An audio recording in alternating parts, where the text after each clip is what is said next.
Safety and Transportation Committee to order. The date is August 26th. The time is 4 p.m. With us today, we have Alderwoman Smith, Alderman Bugg, Alderman Nunez, Alderman Seville, and myself, Alderman Franco. First item on the agenda is 25-0640, approval of the minutes from the Public Health, Safety, and Transportation Committee held on August 12, 2025. So moved. I have a motion by Alderman Seville, second by Alderwoman Smith. All in favor say aye. Aye. Opposed? Passes 5-0. Clerk, is there anybody from the public wishing to speak? No one has signed up. Thank you. And we'll move on to the first agenda item, 25-0539, a resolution authorizing approval of substantial amendment 2025 number 2 to reallocate prior year's community development block grant home investment partnerships and home investment partnerships American Rescue Plan funding.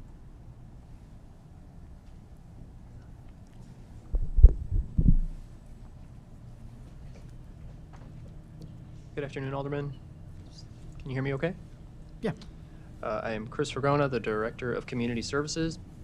Today, this presentation will cover not only the item that you just mentioned, but item 25-0540 and 25-0541. Would you like me to read all those in so we can just talk about them all in one time? Certainly. Sure, okay. All right, the next item is 25-0540, resolution approving project recommendations funded from year one of the Aurora Affordable Housing Fund in the amount of $500,000. And 25-0541, a resolution approving the 2025 opioid use disorder grants in the amount of $344,000. Thank you. Next slide, please.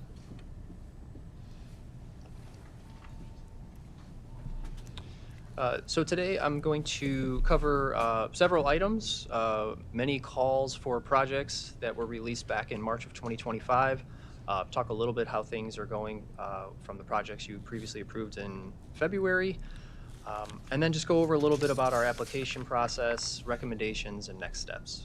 Next slide, please. So before I get to that, I do want to highlight a couple of planning documents.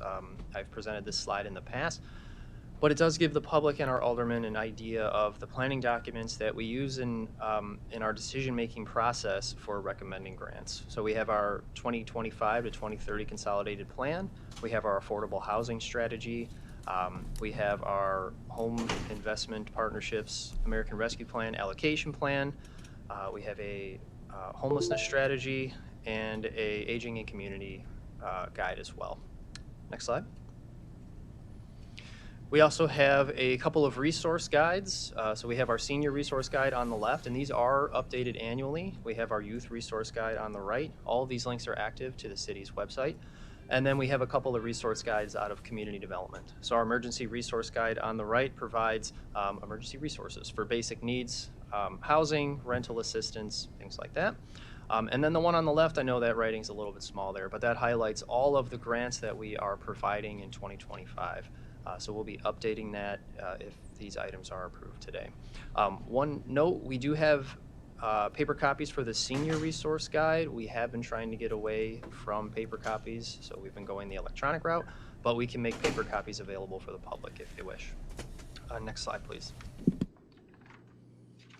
So this slide is going to highlight what we've previously approved. So back in late January, early February, we had 85 total projects applied for through 5 different opportunities, and the city was able to recommend 63. Some of these grants were pretty small, ranging from $5,000 up to several million. So we have a pretty good range here. Also, you can see the total funding request was over $13 million, and we are recommending around $6 million. So quite a few applications received. This is probably the highest, at least since I've been here, since 2018. So you can definitely see the need out there. Next slide, please. And then, as I mentioned, in early March, we released a call for 7 additional opportunities. I'm going to go through each of these individually, highlighting what they can be used for and where they're being funded from, with an additional total funding availability of $4 million and some change. So this is going to be a mix of federal funding for our opioid use coming from the state, as well as from our city's gaming tax. If you can go to the next slide, please. So opportunity number 1, this was the establishment of a tenant-based rental assistance program. So what that is, if you're familiar with the Aurora Housing Authority model, a client would work with a private landlord, and they'd be paying 30% of their income towards the rent. The rest of that would be covered by the city through this TBRA grant. We projected the outcome of 18 households assisted, and that would be receiving assistance for about a year and a half or so. The goal of this is to become self-sufficient, so there are self-sufficiency requirements as far as financial coaching, job training, really whatever that household needs in order to become self-sufficient. We did receive 2 applications. One of them was denied. Another one, our partner we were working with just recently declined, so we will be offering this opportunity in 2026. Next slide. So opportunity number 2, this was for Habitat for Humanity out of our Home Investment Partnerships Affordable Housing Dollars, so this was a federal opportunity. One note on this opportunity is this is just a preliminary set aside. So we still have to go through our underwriting, we have to conduct our environmental review, and put together a formal agreement that would be brought back to City Council at a later date. So we fully expect this project to move forward, but there are several steps needed. This is just to earmark those funds for investment at a later date. As far as the timeline goes, my hope would be later this fall is when we would be presenting that agreement. Of note, this is going to be for 5 households, but this is a much larger development. They're planning on 17 brand new construction homes, and this is a home buyer activity. The way the Habitat model works is the home is appraised, the household's income is certified, and then they figure out an affordable payment. So oftentimes there's what's called a soft second applied to that household, so they're not being severely cost burdened and unable to make their payments. One other note on this project, it should be a net zero community, so there's going to be lots of ways that they're building their home efficiently and with specific insulation, all sorts of stuff like that. So they've partnered with NICOR on that. We can go to opportunity number 3. So the next one, this is another one of those preliminary set-asides. So this was through our Home Investment Partnerships program, another federal grant. What's unique about this one, this was a special allocation called a Community Housing Development Organization. So only certain nonprofits are eligible for this. We only know of 4 in the city that could apply for this. We offered this opportunity, and the neighbor project applied for some recently acquired property at 1 through 9 South View Street. What we're looking to do here is to create a community space in their basement, which this building currently does not have, as well as convert some of their units to accessible units. We were able to tour the property, and what we'd be looking to do is really convert some of the units that are handicap accessible. So wheelchair access in the bathrooms, kitchens, that sort of thing. We're also going to be taking a look at their major systems just to see if there's any other needed improvements. So we would hopefully be able to invest all $500,000 here. And with Habitat's mission, all of their units are going to be affordable. We can go to the opportunity number 4. Opportunity number 4, there is a lot on this slide, but I do want to highlight this is to enhance our down payment assistance program. So the city has maintained a down payment assistance program for many years, previously offering between $3,000 and $5,000 grants for our first-time home buyers. As we've seen with the price of housing, as well as interest rates, property taxes, really insurance rates, everything that goes into purchasing a home, it's somewhat becoming out of reach for some of our first-time buyers. We've seen the number of clients that we've been able to assist really almost shut the program down. This year, I think we've only served maybe 1 or 2. We've also had to deny several because of when we go to determine their income, as well as their estimated expenses, it's not, in our opinion, affordable. So unfortunately, we can't assist them. So proposed guideline revisions, we are looking to really crank up the investment that we can provide to our first-time buyers. So this would be up to $26,000, and that's broken up into 3 components. The first is, we want to keep that $3,000 to $5,000 grant we were providing for closing cost assistance.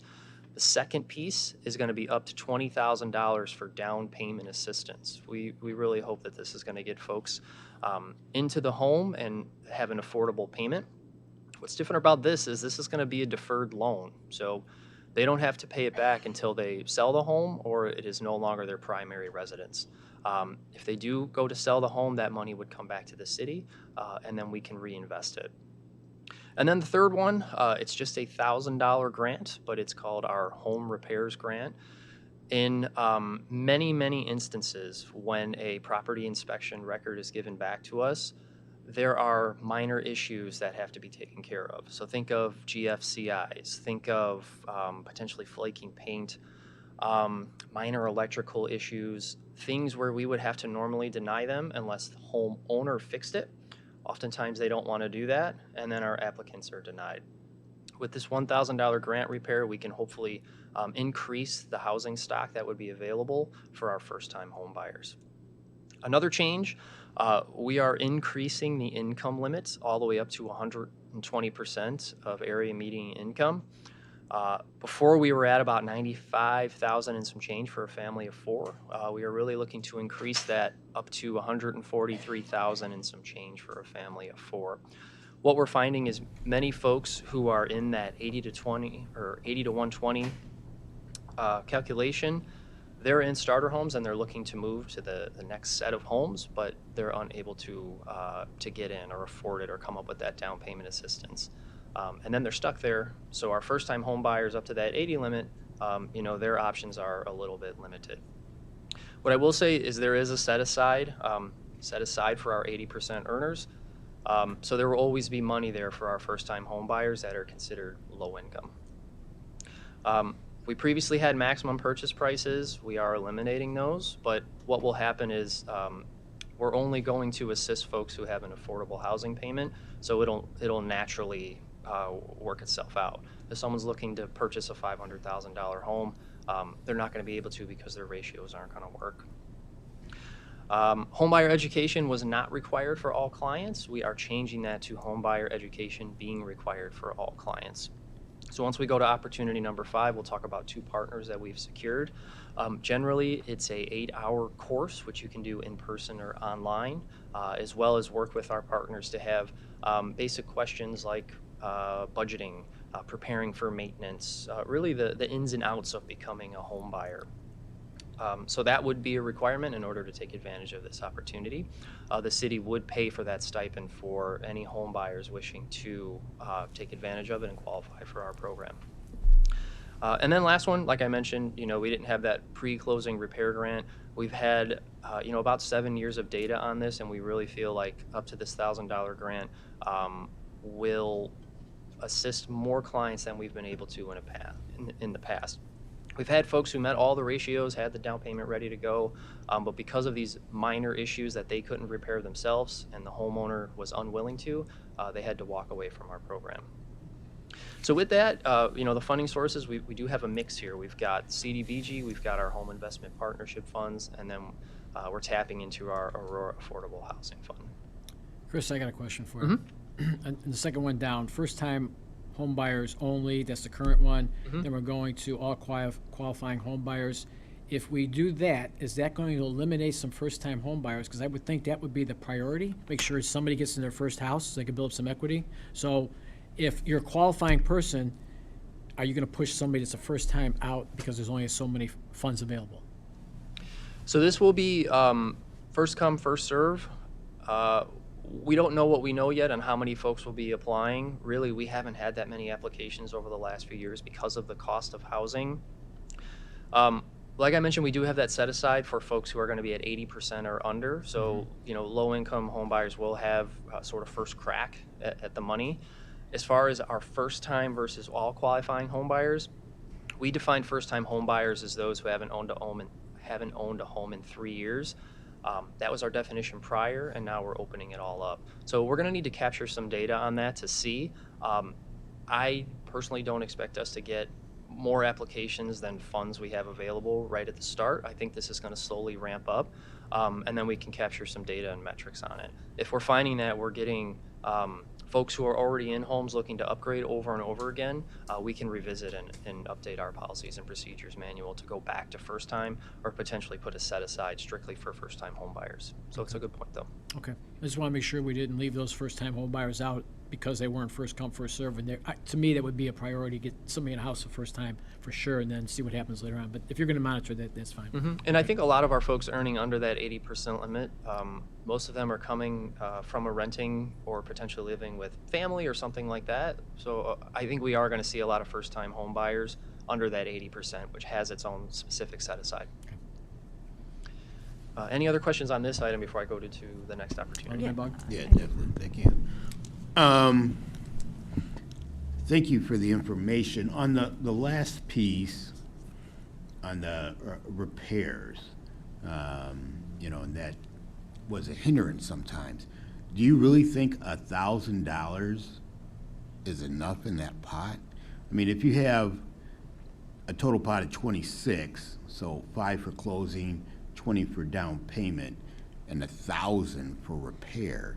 I mean, I think anytime you're going into a home and, it's not new construction or anything. It's been there a while. Anytime you bring in any union repairmen, you're going to be at $1,000 very, very quickly. I think a better number might be like 2,500 or something. I mean, even like you said, flaking paint, minor paint, that you'll run through $1,000 real quick with some touch-up paint. And like you said, a small electrical, those types of things. I just think 1,000 is light. So I think the biggest issue that we've come across over and over again has been GFCIs. Oftentimes just in a single bathroom or by the kitchen. We don't want to go up too high because some of the issues that come back are a failing roof, where that's going to be $10,000 or $15,000. We've come across we've come across cracked foundations. We've come across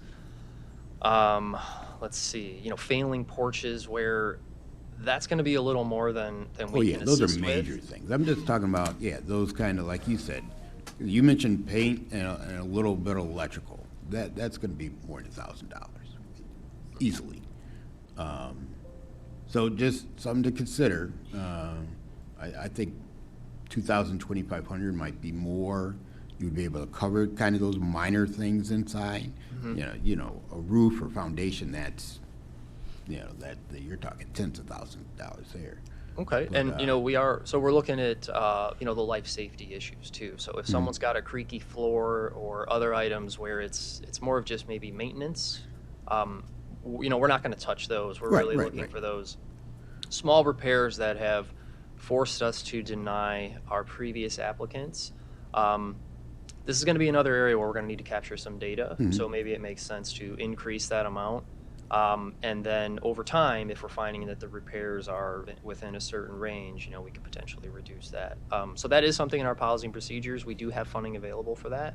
I think that's an increase that we can make for sure. Okay. Alderwoman Smith?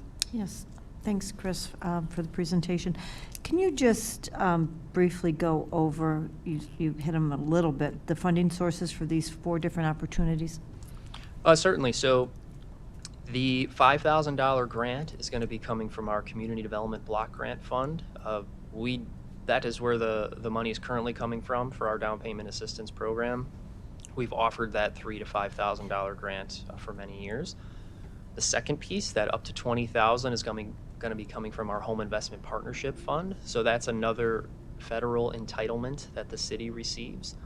We receive somewhere between $500,000 and $750,000 annually, depending on congressional appropriations. But we do save our money over years. So, we do have more funding available for other projects. It's not like you have to spend it, and if we don't spend it by December 31st, we lose it. We actually have many, many years to spend it, which is why I think this is a good source, because we're going to be taking $20,000 chunks out of it for potentially the next couple of years or so. And then the last piece is our Aurora Affordable Housing Fund. So this is the first year that the city has funded that.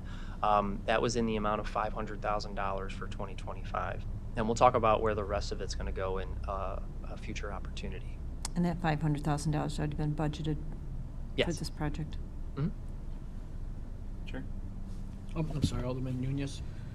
Not sure if you're going to touch on this yet, but could you elaborate on the creation of a community resource coordinator position here at the city? Are you going to touch on that in presentation? Or? So we're not going to touch on that. That was one of the 9 recommendations that were established in our Affordable Housing Fund. Mhm. So we haven't hit all 9 of those recommendations yet. In the memo, I think you're referring to, we Mhm. do list what all 9 of those are. Right now, we're not recommending any funding for establishing that position. That is going to remain a recommendation for until 2030. But for opportunities 5, 6, and 7, we won't be, recommending that position at this time. Can you remove that from the Legistar before COW then, so it doesn't look as if it is a recommendation? Because right now it shows as a recommendation. Certainly, I think what we can do is clarify the menu or the memo. We did want to highlight what the 9 recommendations were established, but we can be a bit clearer in the memo for you. Thank you. Appreciate it. Okay, I think we can move on to the next slide for opportunity number 5. So we did talk about this a little bit. This is our selection of preferred HUD certified housing counselors. So we did receive 2 applications, one from the Neighbor Project and one from Gielan. Anybody wishing to take advantage of our down payment assistance program can choose any HUD certified housing counselor they'd like. We would be providing the stipends for the Neighbor Project and Gielan, and these would be who we'd be recommending to anyone applying for funds. So they would be receiving $500 per household. So, a small grant, but it is a requirement of the home fund. We can move to opportunity number 6. Next slide. So this is going to be the establishment of a tenant placement assistance program. Again, this is one of our recommendations established in our affordable housing plan. We received 3 applications. We are looking to fund 1 partner, Hope Fair Housing. The executive director, Michael, is in the crowd if you have any questions for him on Hope's mission.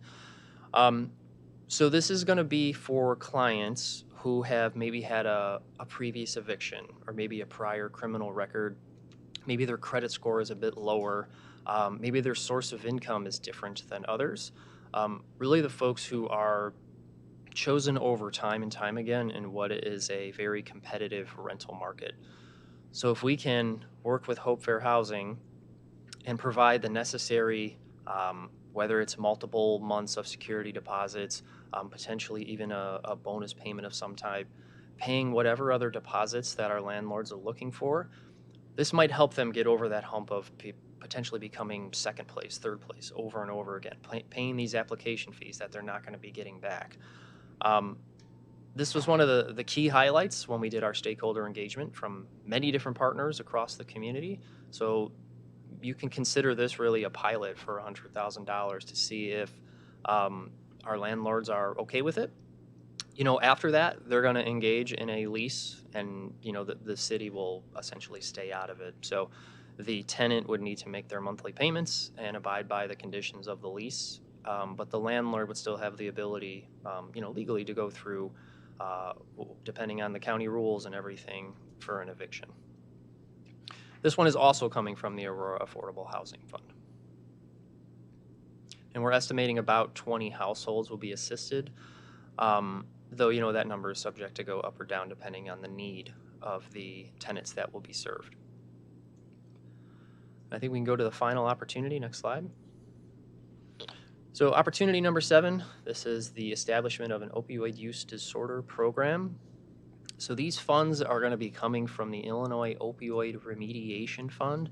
As you can see, the city will receive approximately 1.13 of the anticipated 1.3 billion that was allocated through 2038.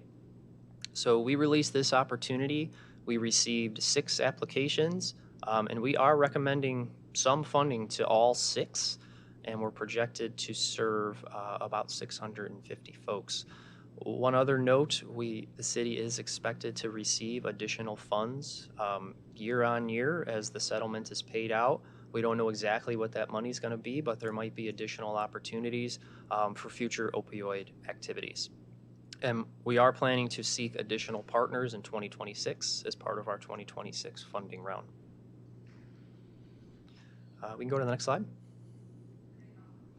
So when you combine phase 1 that you approved in late January, early February, as well as our phase 2 recommendations today, you can see, lots of different opportunities, lots of projects applied for, and, we're really looking to allocate almost $9 million spread across 72 funded projects. So there is quite a bit going on in community development.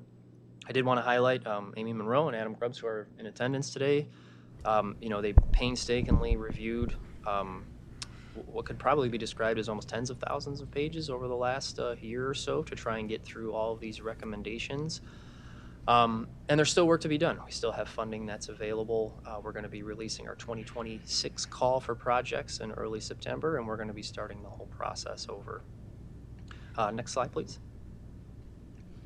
So the next steps, we are at August 26, 2025, so we'd be looking to present at Committee of the Whole next Tuesday, seek City Council approval on the 9th, and then start executing projects, holding project setup meetings, conducting spot monitoring for some of our former projects, and then continue the underwriting for the Neighbor Project and Habitat.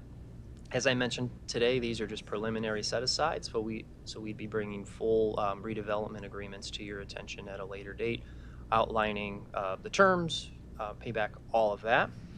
And then we are looking at September 9th to start the whole process over. So we'd be offering opportunities for affordable housing, various capital improvements for our nonprofits, our very competitive quality of life program, opioid use disorder grant, and Aurora Affordable Housing Fund. So I expect to get, again, maybe 60 to 70 applications with about double the ask of funding that we have available.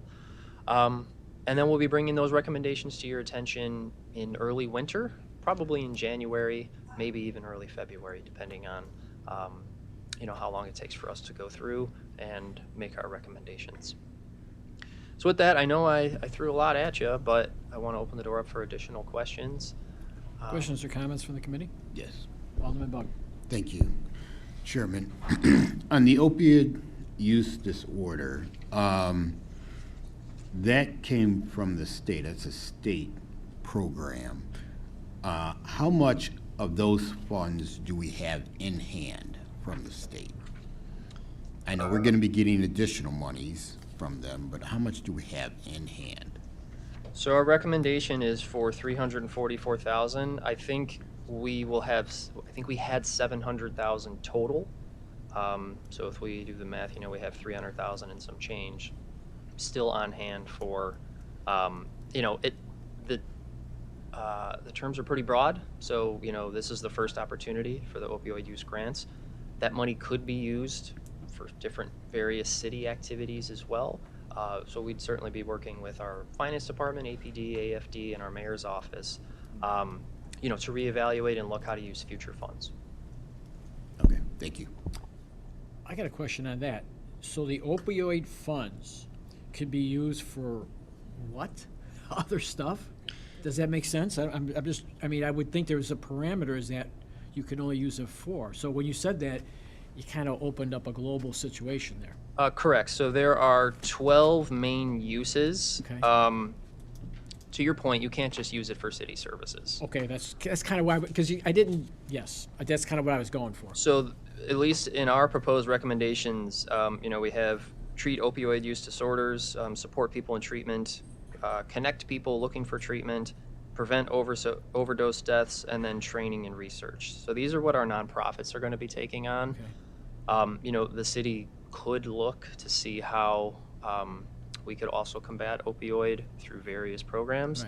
Right. But there are 12 very broad categories where these funds could be used. But it all has ties back to opioid. Okay, I just want to make sure. Correct. I was off. Like, whoa. And there's comprehensive reporting requirements and Right. tracking and, Sure. and all Okay. of that. Right. So this is the first allocation that we're looking to get out. But perhaps in future years there might be other opportunities at the city level where we could take advantage of these dollars. All right, thank you for that clarity. Any other questions or comments? All right, hearing none, let's go to each one. First one is 250539. Do we have a motion? Got a motion by Alderman Smith, second by Alderman, Alderman Seville. All in favor, say aye. Aye. Opposed? Passes 5-0. Next is 25-0540. We have a motion? We have a motion by Alderman Seville. Do we have a second? Second by Alderwoman Smith. All in favor, say aye. Aye. Opposed? Passes 5-0. 25-0541, 25-0541. Motion by Alderwoman Smith, second by Alderman Seville. All in favor, say aye. Aye. Opposed? That passes 5-0. Thank you, Chris. Thank you. Next item is 25-0639, a resolution authorizing Director of Purchasing to execute the service agreement with the Boys and Girls Club of North Central Illinois to administer the City of Aurora's after-school and summer programs in an amount not to exceed $583,000 for the 2025-2026 school year and summer for a one-year term with 2 one-year options for the Youth Services Division. Chairman? Alderman Bug, go ahead. Thank you. For the record, because of my relationship with one of the parties that was related to this agenda item, I will only be sitting in and listening. I will not be involved in any vote on this matter. Thank you. Oh, thank you. Good afternoon, Simon Rodriguez, Youth Services Manager. Can we actually go to the other slide, please? I think it starts with this, says RFP on it, homepage, with the Youth Services logo.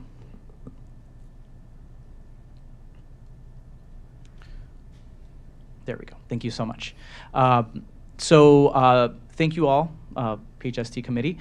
We are going to briefly discuss the RFP, the request for proposal that was put out earlier this summer for searching for a new vendor for our after-school and summer programming.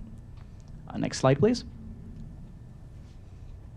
Just a quick table of contents. I'll go briefly through the history of City of Aurora youth programming, which are both our after-school and summer. I'll briefly discuss the request for proposals and overview of that. Submitted proposals, what our scoring criteria looked like, the scoring results, as well as the decision factors, which led us here to today, as well as a quick overview of the agreement with the Boys and Girls Club. And again, that's my information. Next slide, please. So just a brief history with our after-school program. So prior to 2010, Youth Services provided what we consider in-house programming. So that was directly under our department. As many of you may know, the current Fred Rogers Magnet Academy used to be a Youth Services building, as well as APD housed, I think, a small space there. So we had those programs directly under us. But once in 2010 is when we put out a request for proposals, and at that time, Cities and Schools, formerly known as Communities and Schools, was selected as the main provider of both after-school and summer programs. And since 2010 until very recently, our after-school programs are funded through our gaming tax, which also would have came out of the Quality of Life grant process. And Cities and Schools provided our after-school programs, or the My Time program, again, from 2010 through the spring of this past year.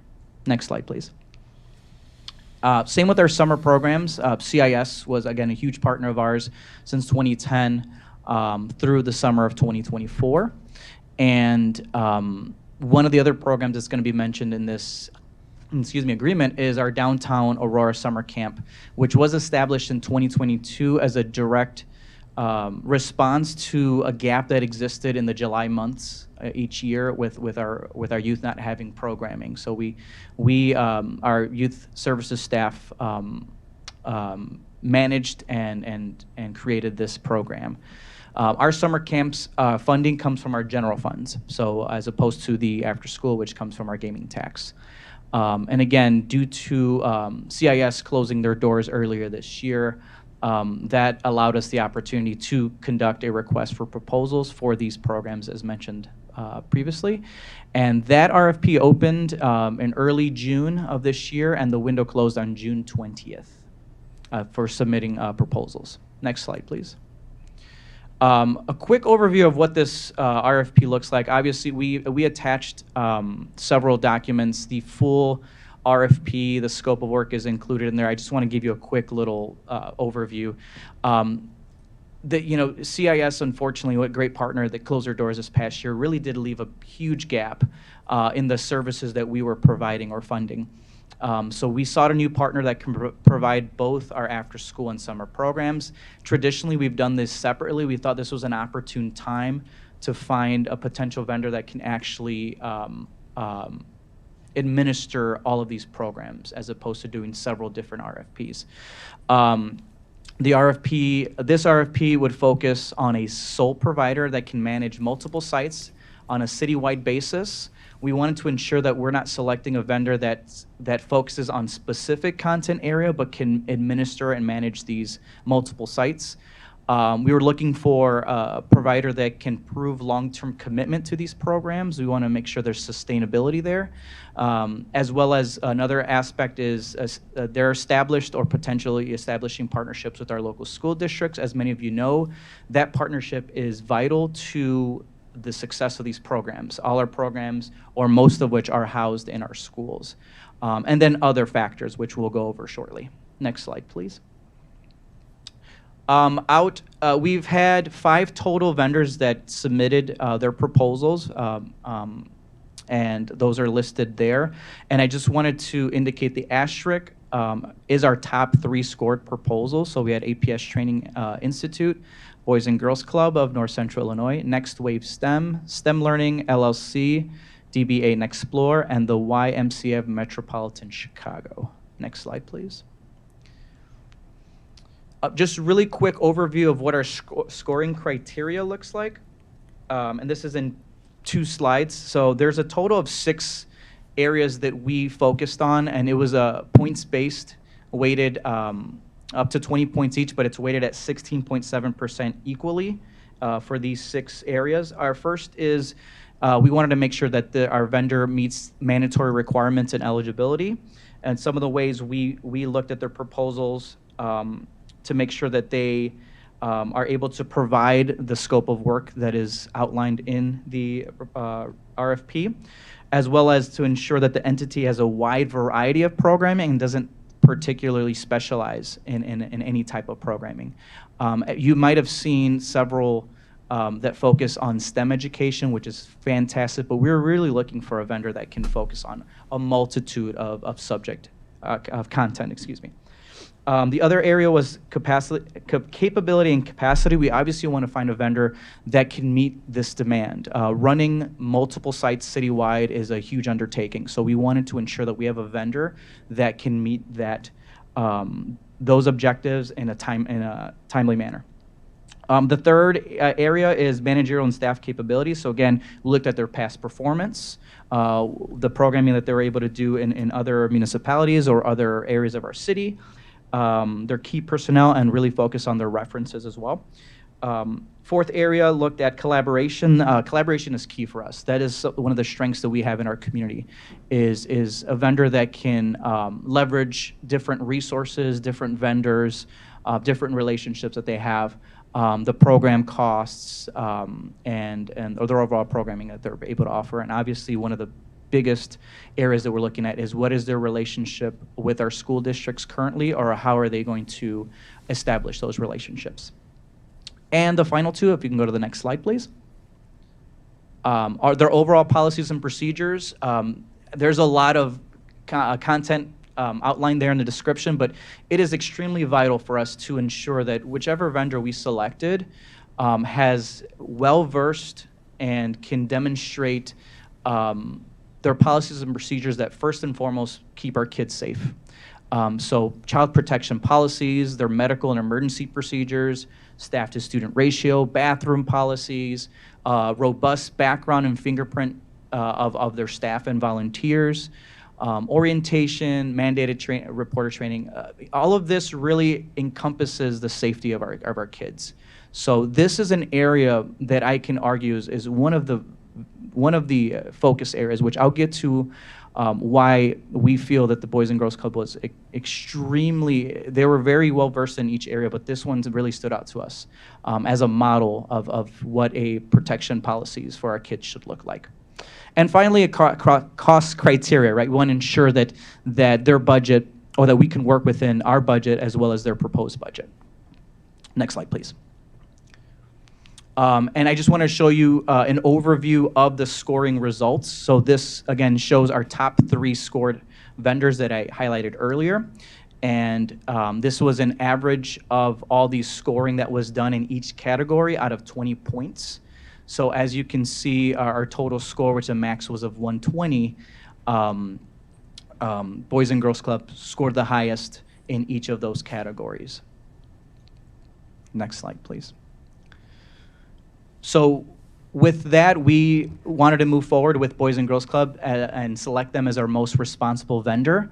But other areas that I wanted to highlight of why we decided to go with their proposal is, first and foremost, they have already established programming in West Aurora schools.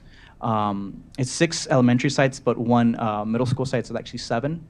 And then just this month, they opened 14 new sites for East Aurora School District 131. So a very impressive and huge undertaking that we saw as a strength in their application. They've shown to be very flexible and ability to adjust their programming as needed. This was especially evident during the summer 2025 when we had to pivot with vendors. Again, as I previously mentioned, CIS was going to be our selected vendor, and they went out of business. So for the Boys and Girls Club to now be able to come in, but put together one of the best summer programs we've had, and that's not an exaggeration. I'm very impressed with their abilities to be extremely flexible with their programming.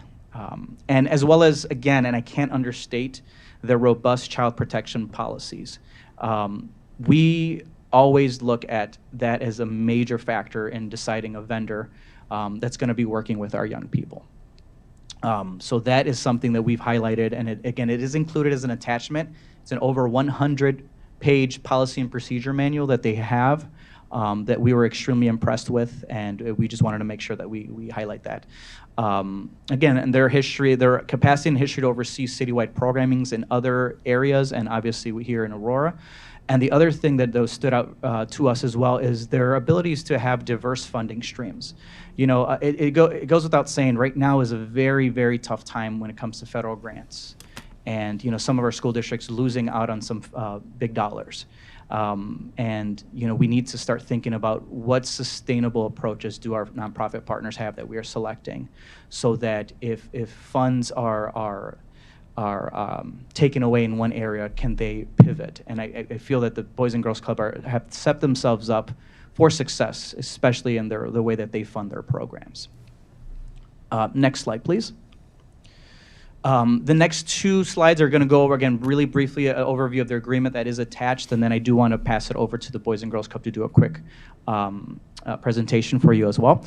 So they'll be providing the following on behalf of us in this agreement. It's going to include, for this year, 20 after-school programs for both East and West Aurora school districts, our 4 summer campsites for districts 131, 129, 204, and 308, a citywide theater summer camp, as well as the Downtown Aurora Summer Camp, which I'm very excited because I feel that they're going to bring even more excitement and robust programming to this already exciting program. For this year, the remainder of 2025 into the spring and summer of 2026, this budget will not exceed $583,000. And on the next slide, we'll break that number down in case you're wondering where that number is coming from. Next slide, please. So why we see an additional $76,000, so I want to break that down very briefly, and if you have any follow-up questions, I'd love to answer those. So we currently have $226,000 remaining for after-school programming for our fiscal year. Normally, it should be about $150,000 per semester. Our total is always $300,000. But because CIS, who provided our after-school programs in the spring, only utilized about 74,000 of that 150,000 they normally would have spent. So that left us with an additional 76,000 that we normally would not have. So we wanted to utilize those dollars, especially for the startup funds for 2025 programs. Starting up 14 brand new sites in a school district is a huge undertaking. So we want to ensure that we can leverage some of the dollars from this agreement to help get those established and build a good foundation for these programs and for future programs as well. And as mentioned, there's an option to extend additional 2 one-year terms. And each year, the budget will not exceed $507,000. And again, I've outlined what year 2 and 3 would look like. We're going by school years is the best way to look at this. So obviously, our fiscal year is January through December, but this agreement is from the beginning of the school year all the way through the end of the school year and summer, if that makes sense. So we look at it think of it like 3 semesters within one year. Next slide. I believe we have, next I'll introduce our representatives from Boys and Girls Club, but I do want to entertain any questions regarding this process. Quick question. Alderwoman Smith, go ahead. Yes, so, do you know what my question is? I probably do, but please. I noticed there were no after-school programs in 204, 308. Yes, so I'm glad you asked that question. So Boys and Girls Club during the presentation will expand on this answer. We are currently in discussions with both school districts. We're doing several things. One, we're monitoring or getting a good insight into the current after-school program in both school districts. For example, Oswego School District's after-school programming, I believe in all their schools, but I do know for our Aurora-based schools, they have the Oswego Land Park District that provides after-school programming. And I did confirm that Homestead, the Wheatlands, and I believe Wolf's Crossing is in Aurora. I'm trying to remember. It is. Yes. Awesome. So there's already existing programming. And then District 204, we actually we've had discussions, and we have one next week with them as well. So there is current programming, but right now they're shuffling through some funding. Their 21st Century dollars are also on hold. And I'm not sure if you're all familiar with 21st Century dollars. Those are the ones that typically fund the majority of after-school programs in our country. Obviously, with this current situation that's happening at the federal level, there hasn't been an RFP that's been put out by the state as of yet, if I'm not mistaken. I know they're more familiar with this process. So a lot of our school districts, 131 and 204 included, don't have those dollars and cannot reapply for the, because that RFP hasn't been put out by the state. Once that does, those funds will hopefully be readily available for them to fund some after-school programming. So you're saying District 204 does their own? So they do have, on one end, they do have their own after-school programming. And again, Boys and Girls Club will talk briefly. They know the name of it. It's passing me. But they also allow some nonprofits that come in. I think the Y does some after-school programming. They rent out several facilities. So we're right now in the process of also discussing if there are any gaps that we could potentially fill as well. Okay. Could you keep me abreast on that? Absolutely. Thank you. Both. I have Both. 7 schools in my Yes, District absolutely. 204 We schools. definitely will. Thank you. Go ahead, Alderman Seville. Yes, Simon, you mentioned the 14 new sites. Could you briefly state what the 14 new sites are? Yes, great question. So those are going to be all elementary schools for East Aurora School District 131, which I believe includes Benavides STEAM Academy, yes. I don't know if this is going to be a question that's going to be asked, but it has been asked in the past, middle schools.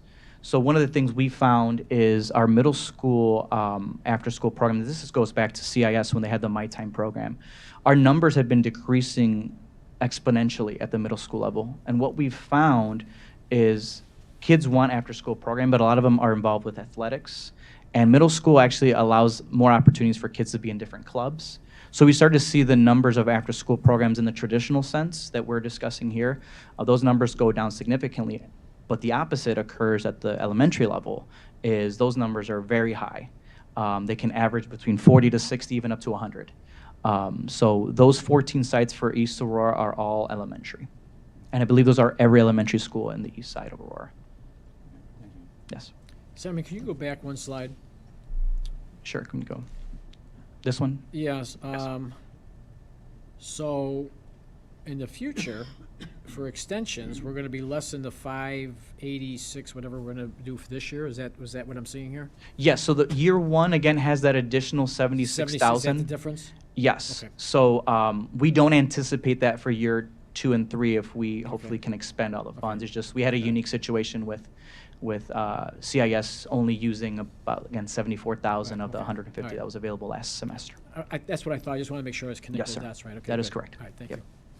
Well, if you have no more questions, we could have the Boys and Girls Club come up. Yes. That's what we're gonna do. So Sure. Natalie Pollock and Kathy Russell are here with the Boys and Girls Club, and they have a small presentation for you as well. Thank you.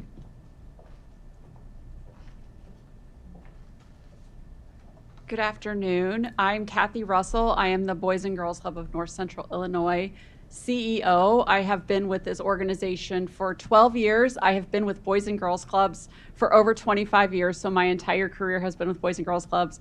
I can definitely say that we're up here today because we absolutely love what we do. We are thrilled to be in Aurora, serving the kids in Aurora and being able to bring this national movement to this community. There's a presentation. I'm not sure who's doing that. There it is. That's beautiful. It just magically appears if I just say something. You can go to the next slide. And the next one. This is our mission statement. Boys and Girls Clubs started over 165 years ago and has been in this community since 2022, but the organization has been serving kids since 1993.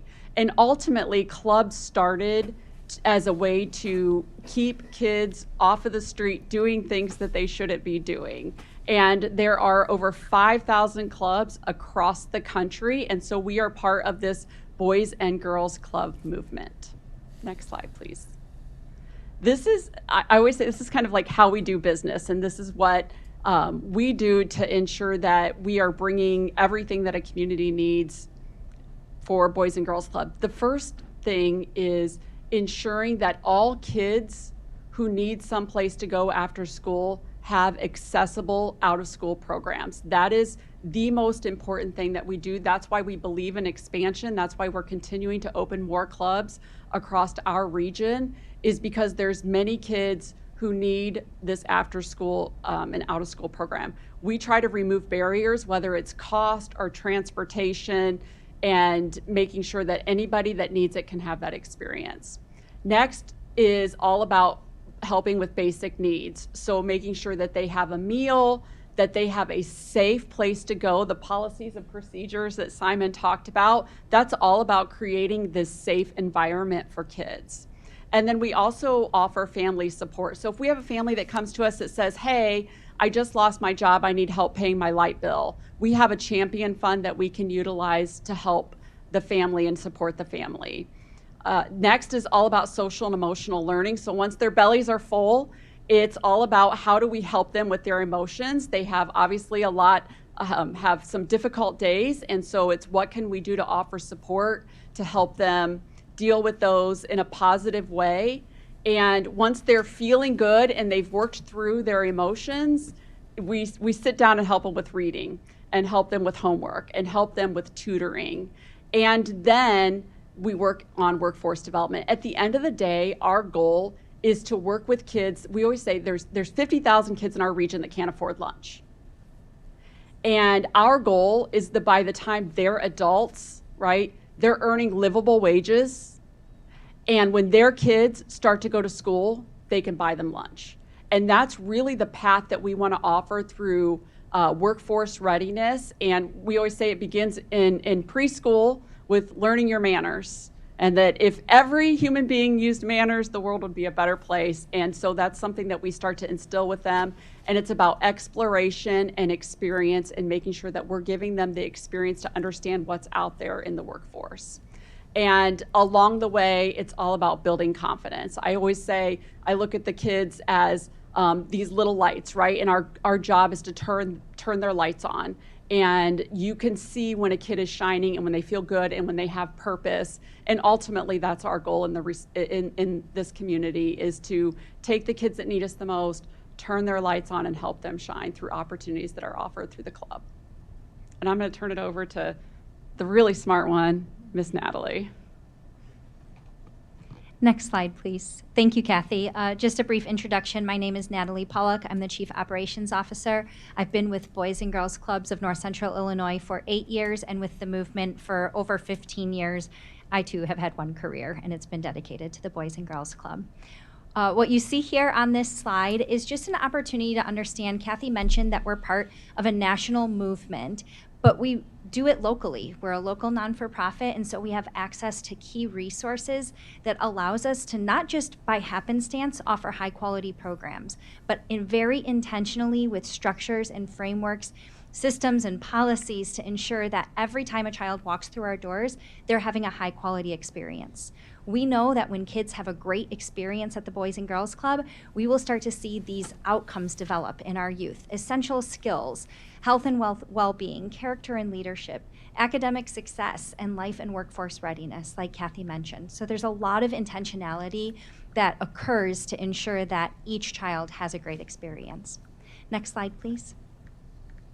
As Simon alluded to, I think something that's really special about the Boys and Girls Club is that we offer a diverse range of programming so that each child can have an opportunity to explore and identify what gets them really excited and where do they feel a strong sense of belonging. So here is the general categories of our programs at the Boys and Girls Club. Project Learn and Power Hour focuses on academic success and high-yield learning. Obviously, youth leadership and service, whether it's helping in your club community as a line leader for our elementary students or conducting service projects on Martin Luther King Jr. Day. We also have a program, Smart Moves, which stands for Skills, Mastery, and Resistance Training. So really focusing on avoiding those risky behaviors, making sure that you're making healthy decisions, especially looking at our tweens and teens as they are growing. Triple Play ensures that youth have physical activity every day. We want to ensure youth are exploring their creativity with arts programs, and as Kathy mentioned, really our goal is by the time a child or a young adult leaves our program that they have enough skills to graduate on time from high school with a plan through our life and workforce readiness programs. Next slide, please. Briefly, I just want to touch, this is a very robust presentation that we've put together, so we won't go through every slide in detail, but here on this slide, you'll see that it matters not only what the students feel when they're part of our program, but also our families and our school partners. And so we survey those stakeholders regularly to find out how they feel about the Boys and Girls Club. And overwhelmingly, our families feel that the club is a safe place for their children to be and that we really care about their kids. It's not transactional, it's transformational. We are excited to share that school partners that we work with are able to share recommendations for us. Our job descriptions, I'm not exaggerating, my job description is to make school partners raving fans of the Boys and Girls Club. That is what is written, and we live by that every day down to every single employee that works for our organization at those school sites. So it's really important that school partners also feel, as Simon mentioned, a strong connection and collaboration. Next slide, please. I'll briefly just touch on it. Kathy already shared, we started in 1993. Throughout the years, we primarily expanded in the Elgin area.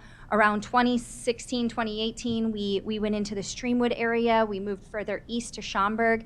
And then more recently, after the pandemic and getting through that crazy period, in 2022, we expanded to Aurora. As we begin school year 2025, across all of the communities we serve, we'll be serving youth in 52 sites across the northwest suburbs. Next slide, please. This is just a little bit more specifically of how we've developed in Aurora. Again, we are a local organization, and really our goal here is to emphasize how we are serving the citizens and the students of Aurora. We started programming in fall of 2022, really developing our partnerships with West Aurora 129, City of Aurora, the Aurora Women's Empowerment Foundation, and CFFRV, with 4 school-based programs that began serving Aurora youth. Our current services, as Simon mentioned, we're actually operating 22 area sites. One is at Herget, so this grant is specifically for elementary programs, but there's one at Herget, and we're serving students at Wabanzi Community College right now as well. We're welcoming opportunities to partner with organizations like Aurora University. We actually have an entire program of social work interns that allows high quality services to be provided to our youth members. And our moonshot we have launched is that our bold vision is to serve 10,000 youth at 100 sites in the next 1,000 days. And we're about a year into that mission. So to answer your questions, we're eager to connect with Indian Prairie and Oswego, identify what gaps may exist, whether it's for access or capacity at their current partners, and how we can step up and fill that gap. But we want to do so strategically and respectfully with existing partners so that we can all work together and support kids. Next slide, please. This summarizes our impact in Aurora. So we started with just under 100 kids participating in school year 22-23, and we're projected by the end of this school year that we will serve 1,000 students and see about 750 of them every day. So tremendous growth as we enter into School District 131, and again, we're eager to continue to grow. Right now, some of the programs in 131 are small as we get started and established, and then our hope is to grow those so we're serving more and more kids at those sites. Next slide, please. I want to share, we have a recent slogan that America needs club kids. And what that means is that we know that when a child is part of the Boys and Girls Club, we're truly making a difference, not only in that individual child's life, but in the community as a whole. 51% of club alumni say that the Boys and Girls Club saved their life. So when we look at serving 1,000 kids this year, it's about 500 kids' lives that we're hoping to save. It's not just a number, but there's a story and a name connected to every one of those children that we serve. And we know through a study that Boys and Girls Clubs of America conducted that for every $1 invested in a Boys and Girls Club, over $10 is returned to the community. That's through academic success. That's empowering parents to work while they have affordable and high quality child care. That's allowing students to give back to their communities and being set on a path for success to better not only America, but Aurora specifically here. Thank you. Next slide. I'm going to breeze through these really quickly. The next few slides are just some data points. As Simon mentioned, we are really excited to serve the City of Aurora students this summer. It was a little fast and furious, but I'm excited to share that we met and exceeded our goals. If you could proceed to the next slide, please. So our goal was to provide a safe and fun environment for 450 campers across 5 locations throughout Aurora. We served each of the school districts that have Aurora schools. We wanted to ensure the camp was fully staffed despite a very quick takeoff for that, and make sure we didn't have extreme wait lists and we could reach our full capacity. We created opportunities for youth to build new skills, display their talents. If anyone saw the theater production, you would have been amazed. It was amazing. And really integrating community partners. Next slide, please. So we were able to serve 456 campers across those 5 sites. We saw on average 282 youth per day, which is pretty typical for a summer program to see about 50 to 60% of students each day. As you move through the next few slides quickly, you'll see photos of different opportunities. So next slide, please. So here's some of our enrichment partners that we had. We worked with Windy City Mobile Fund. We did musical improv, junior achievement. We worked with the University of Illinois Extension Program to do Master Chef. And then we also partnered with local partner APS Training Academy. Next slide, please. We took kiddos on fun field trips despite very bad weather that was predicted for the Kane County Cougars. We made it there and back for that game. We also took them to Blackberry Farm and they had a blast bowling at Funway. Next slide, please.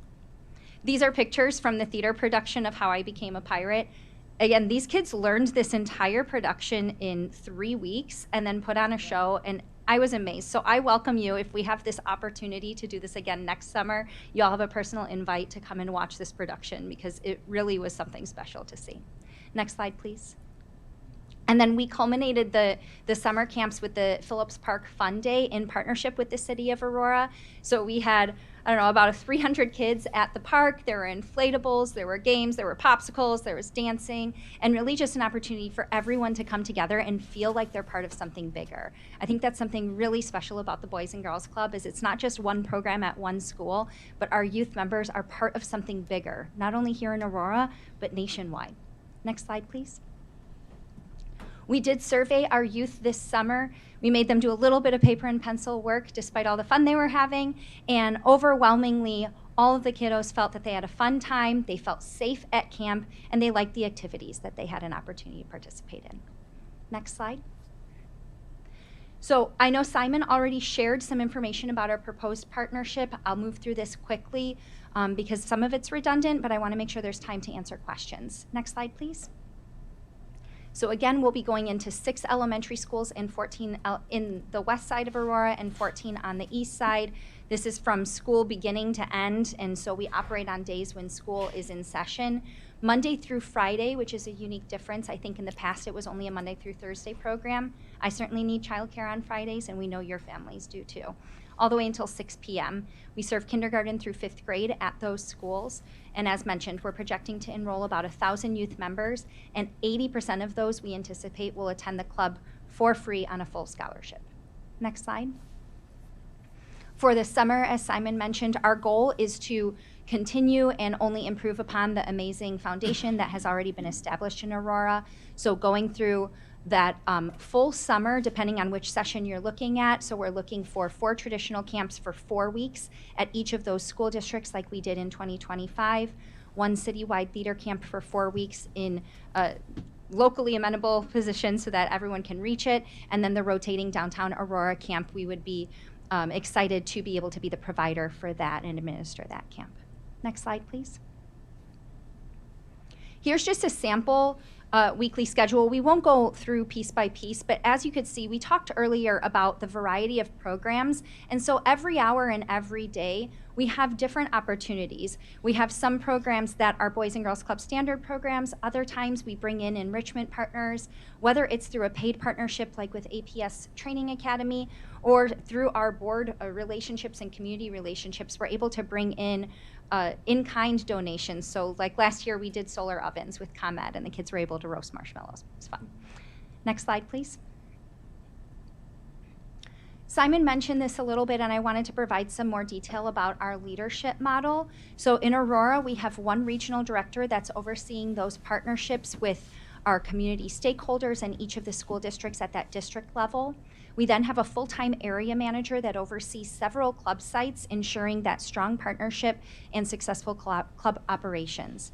Each of those site locations has a site coordinator that supports a team of, depending on how many students are there, we have a 1-to-20 ratio maximum, so 2 to 5 youth development assistants. And that on-site team is responsible for the day-to-day operations of our club programs, and they are also expected to implement all of our safety protocols as they are trained. Those youth development assistants, they build relationships and implement programs with a group of approximately 15 to 20 youth. Next slide. Again, Simon mentioned we have a robust safety policy and procedure manual. All of our safety policies align not only with Boys and Girls Clubs of America, but also the Illinois Department of Human Services. And so as a CCAP provider, we have to meet 2 different sets of expectations to ensure that we're safely serving students. Criminal background checks are conducted for all employees, including fingerprinting. We have an in-house fingerprinting system in connection with the Illinois State Police. All employees are CPR and first aid trained. There's a standard protocol for reporting and addressing critical incidents with support and guidance from the national office when deemed necessary. We have required safety training for all employees. So all employees, they participate in what we call NEO, or New Employee Orientation, and it's about a week-long process for them to go through all of these basics before they're put out on the floor, and then they have on-site training. So that's child abuse prevention. They're all mandated reporters, grooming prevention and awareness of what that looks like, and a review of our safety policies.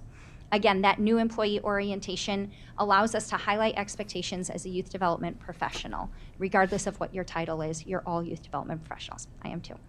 Next slide. Can I ask you a question real Yes. quick? How many more slides do we have to go? I can do this really quickly. We're almost Please. done. Yes, sir.